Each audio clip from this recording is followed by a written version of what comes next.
Hello everyone and Merry Christmas to you! Yeah! If you don't celebrate Christmas, I wish you the very best for you and hopefully my rhinos are taking care of themselves, yeah! So today's video I'll be showing you the top 10 must-have new units in Update 8 in Enemy Adventures! All of the units I'm gonna be mentioning in this video are all obtainable, so go get all of the units I will say in this video, yeah! Without further ado, let's get this started. Yeah, let's go. The first unit I'm gonna be mentioning that is a must-have is Final. Why he is a must-have unit is because of him being a multi-hit unit, making him one of the best shield breaker ground unit. Final is also still the best and highest damaging unit where he can attack both ground and air opponents. Final stats on max upgrade and max level are 249,567 damage with his ability cooldown at 15 seconds, making his damage per second at 16,637.8. which is one of the best damage per second unit out there as of update 8. Sheesh, bro.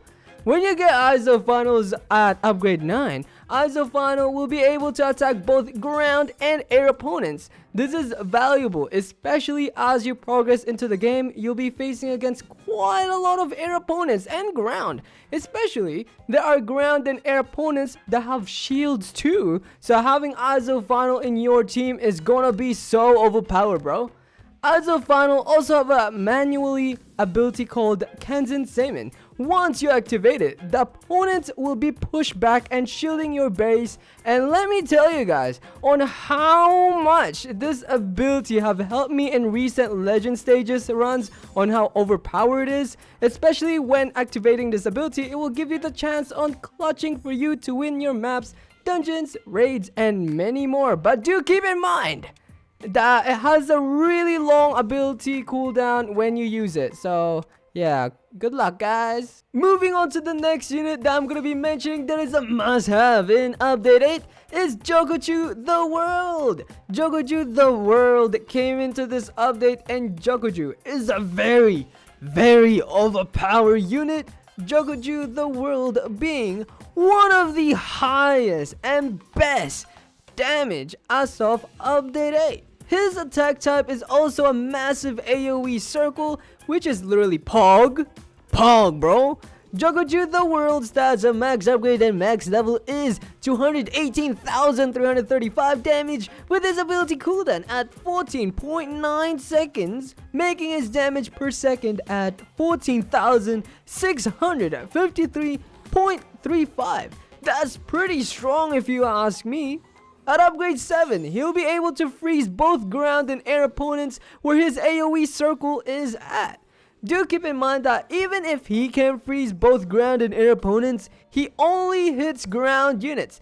But it is still quite valuable that Jogoju the World can both freeze ground and air opponents, buying you time and supporting the units that do attack air. I highly suggest getting yourself Jogoju the World. Yeah, go get him right now, guys. The next unit I'm gonna be mentioning that is a must-have in this update 8 is Pucci Heaven. Pucci Heaven is the best and strongest damage per second unit.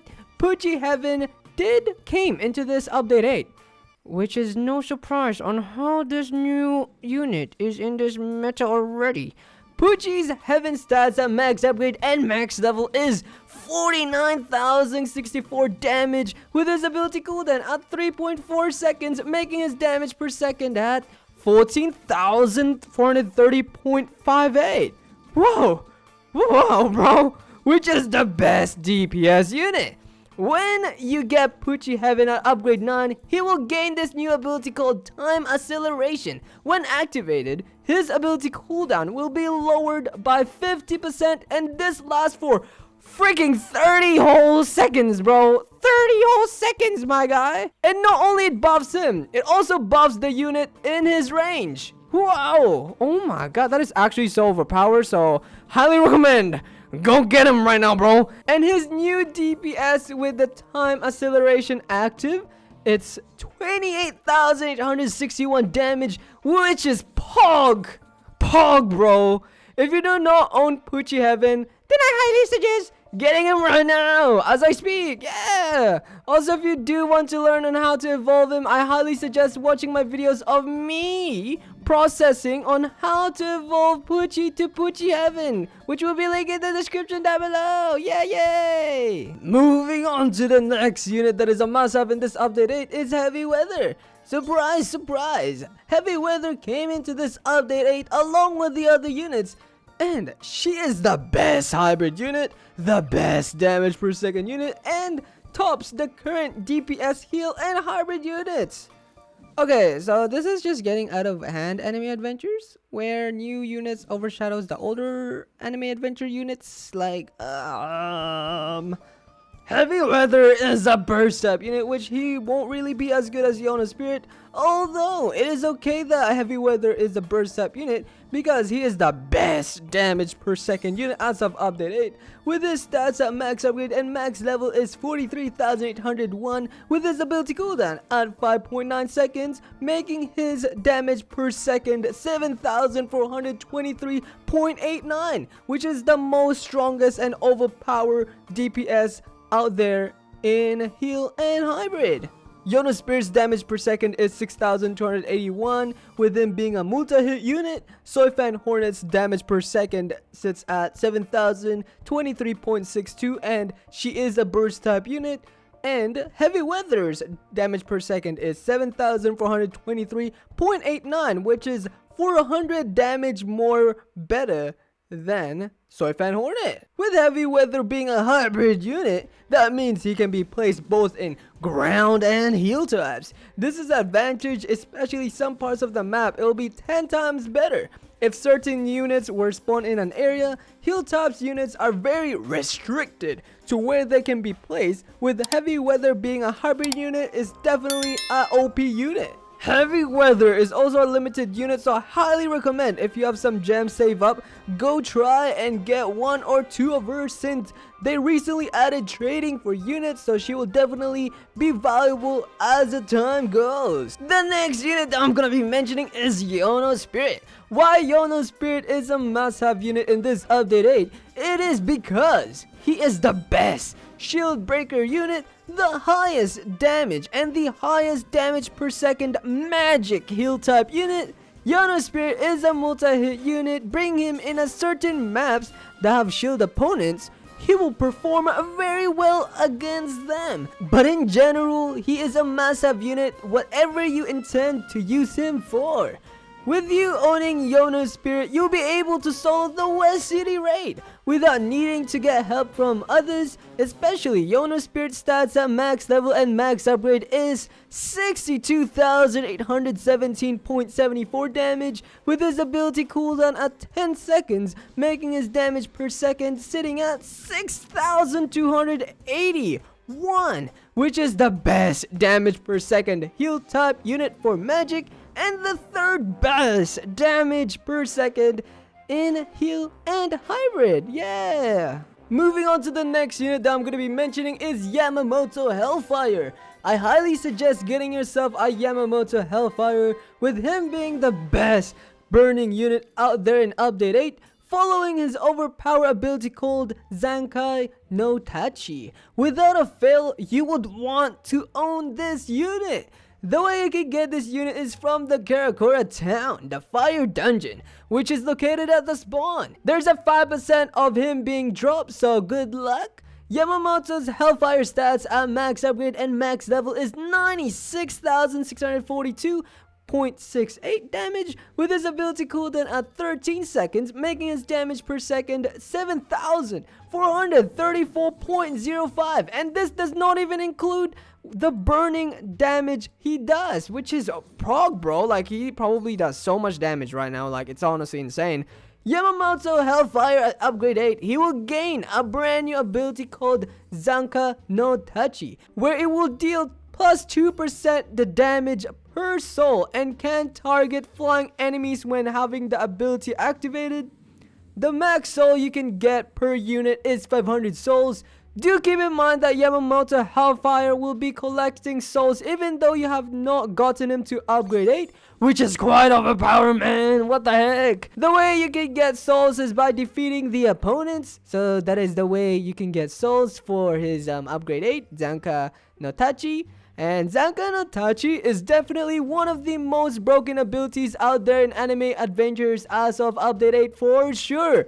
So go get your hands on Yamamoto Hellfire because he's also a limited unit. So of course he's gonna worth a ton when you get him evolve and everything for trading, because you can trade units now. Alright, so moving on to the next units I'm gonna be mentioning, as this part of the video is where I'm gonna be saying what are the best supports you should have and alternative supports too in update 8. So the first support unit I'm gonna be mentioning is Kenpaki Maniac. Why Kenpaki Maniac is the best support out there as of update 8 is because of his damage up, max level, and max upgrade, sitting at 92,455 damage with a 10.8 seconds ability cooldown, making his damage per second 8,560.64 damage, which makes Kenpaki Maniac to be a must-have support unit. As well as he stuns ground unit and he is the highest damage support unit out there. An alternative support to have is Mochi Charlotte. Mochi Charlotte recently did get buffed, making his slow duration increase from 3 seconds to 4 seconds, as well as buffing his damage by plus 200%. Do keep in mind that Mochi Charlotte can only slow down ground units. Mochi Charlotte will definitely be so useful in the new Cape Canaveral Legend Stage 1 map and 3 too. Another alternative support which I find myself using is Megumu Chimera Shadow. If you did not know, especially in the new Cape Canaveral Legend Stages map, Megumi Chimera Shadow applies nerfs to the enemies by 30% more vulnerable to magic units. So if you have a full magic type unit team, then I highly suggest having a Megumu Chimera Shadow. This last support I'm going to be mentioning is only good if you do not own Yono Spirit or Aizo Final, which is Crush Ace. Crush Ace is a shield breaker unit which you will encounter quite a lot of shield opponents as you progress into the game, and he is the most easiest to get out of all of the units I have mentioned in this video actually. Except Mochi Charlotte, he's pretty easy to evolve. Moving on to the next unit that I'm going to be mentioning is Itchy Funnel Dust. Itchy Funnel Dust is one of the best ground unit and very essential to have in this update 8. Itchy Funnel Dust at upgrade 8 will gain this ability called Moonless Sky. When you have activated this ability, Itchy Funnel Dust will have 10 times more damage. Although, be cautious on how you use Moonless Sky, as Itchy Funnel Dust will disappear, causing you to place another Itchy Funnel Dust down to upgrade it to max. But that's what makes Itchy Funnel Dust balanced, so that's pretty pog. Itchy Funnel Dust stats at max level and max upgrade is 45,099.62 damage, with Itchy Funnel Dust ability cooldown at 6.5 seconds, making his damage per second 6,938.45. One last thing about Itchy Funnel Dust at upgrade 6, he will actually be able to hit both ground and air opponents, making him a hybrid unit. Yeah, isn't that pretty pog? Sheesh, bro. The next unit I'm gonna be mentioning is Okura Resurrection. Okura Resurrection is a hybrid unit and the most easiest unit to get in this whole entire list, with him being a meta unit too. Okura stats at max level and max upgrade, with his damage being 30,925.66, following his ability cooldown at 7 seconds, making his damage per second at 4,417.95. Okura is literally the best obtainable and damage per second hybrid unit you can obtain in update 8. If you are a new or a beginner of this game and in need of a good damaging unit as well as a multi-hit unit and a hybrid unit, Okura Resurrection is the way to go. I actually use him on my Noob to Pro series, which I highly suggest giving it a watch. Yeah, go watch it if you guys have no. Yeah. Alright, so the next must-have unit you must have in update 8 is Bulma. there isn't really anything much to say other than she is the best moneymaker for longer waves. But if you are doing short waves up to wave 15, then I highly suggest using Speed Cart. Yeah! The next unit I'm gonna be mentioning is Gojo 6 Eyes. He is considered as a meta ground unit and a meta support. Especially when you have placed him down, Gojo 6 Eyes will automatically receive an ability called Unlimited Void, where he freezes the whole entire map for 8.5 seconds, which is overpowered both ground and air opponents. I highly suggest getting yourself Gojo 6 Eyes once you have finished the Jujutsu Kaisen map, especially when you can solo the Jujutsu Kaisen map so you can farm your Rikugen Eyes faster when soloing. Yeah! I highly suggest watching my previous top 10 most essential unit you must have update 7.7, as I have explained perfectly in that video, and this video is already very long, so I do not want to make it longer for you guys. So yeah, well, that was all of the units I highly recommend to have in this update 8. I appreciate you guys' love and support, and I hope you are having a lovely time, especially it's Christmas. Yeah, thank you for watching till the end, and I will see you guys later. Goodbye. Bye bye.